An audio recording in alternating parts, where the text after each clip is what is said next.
Hi friends, இன்றைக்கி ரொம்பவே டேஸ்டான மஷ்ரூம் கிரேவி சீக்கிரமாக குக்கரில் எப்படி செய்கிறதுன்னு பார்ப்போம். அதுக்கு குக்கரில் எண்ணெய் ஊற்றி எண்ணெய் சூடானதுக்கப்புறம் பட்டை, ஏலக்காய், பே லீஃப், கிராம்பு இதெல்லாம் 2 செகண்ட் எண்ணெயில் போட்டுட்டு 2 பெரிய வெங்காயத்தை சின்ன சின்னதாக கட் பண்ணி வச்சு இந்த எண்ணெயில் போட்டு வதக்கிக்கோங்க. அது கூடவே தேவையான அளவு உப்பு சேர்த்துக்கோங்க. அப்புறம் 3 பச்சை மிளகாயை கீறி போட்டு வெங்காயத்தை கூட சேர்த்து வதக்கிக்கோங்க.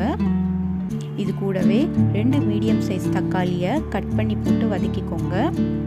தக்காளி வதங்கினதுக்கப்புறம் நம்ம மசாலா சேர்க்க போகிறோம். இப்போது 1 ஸ்பூன் மஞ்சத்தூள், 3 டீஸ்பூன் குழம்பு மிளகாய்த்தூள், 1 டீஸ்பூன் வெறும் மிளகாய்த்தூளை சேர்த்து நல்லா வதக்கிக்கோங்க. இந்த மசாலா கூட நம்ம ஏற்கனவே பேஸ்ட் அரைச்சி வச்சுருக்கோம், அதை மிக்ஸ் பண்ண போகிறோம். இந்த பேஸ்ட் எப்படி செய்கிறதுன்னா, மிக்சியில் 1 ஸ்பூன் ஜீரகம், 1 ஸ்பூன் பெருஞ்சீரகம், 2 ஸ்பூன் மிளகு, 1 இன்ச் அளவுக்கு தேங்காய் பத்தை, 5 முந்திரியை தண்ணி விட்டு நல்லா பேஸ்ட்டாக அரைச்சிக்கணும். அந்த பேஸ்ட்டை தான் நம்ம இந்த மசாலாவோட சேர்த்து கலரி விட்டுருக்கோம்.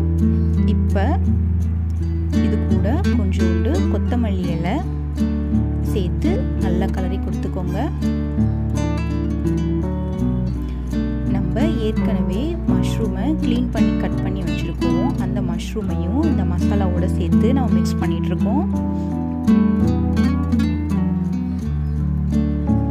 இதை நல்லா அடி பிடிக்காத அளவுக்கு மிக்ஸ் பண்ணிக்கோங்க. மஷ்ரூம் வெந்ததும் கொஞ்சோண்டு தண்ணி விடும், அதனால நம்ம தண்ணியை பார்த்து சேர்த்துக்கணும். நம்ம இன்றைக்கி செமி கிரேவி பண்ணிகிட்ருக்கோம், அதனால் ஒரு சின்ன டம்ளரில் ஃபுல்லாக தண்ணி ஊற்றிருக்கோம். நீங்கள் இன்னும் கொஞ்சம் தண்ணியாக வேணும்னா 2 டம்ளர் தண்ணி கூட ஊற்றிக்கலாம். இதை நல்லா கலர்னதுக்கப்புறம் குக்கரை மூடி போட்டு விசில் விட்டுருங்க. ஒரு விசில் வந்ததுக்கப்புறம் ஸ்டீமை ரிலீஸ் பண்ணிவிட்டு மூடியை திறந்து பார்த்திங்கன்னா ரொம்பவே சூப்பரான மஷ்ரூம் கிரேவி நல்ல கன்சிஸ்டன்சியில் வந்திருக்கு. இது கூட கொஞ்சம் கொத்தமல்லி இலையை தூவி விட்டு இதுக்கு சப்பாத்தி செஞ்சு சாப்பிட்டா ரொம்ப நல்லாயிருக்கும். இந்த கிரேவியை நம்ம தோசை, இட்லி, சாதத்துக்கும் சேர்த்து சாப்பிடலாம்.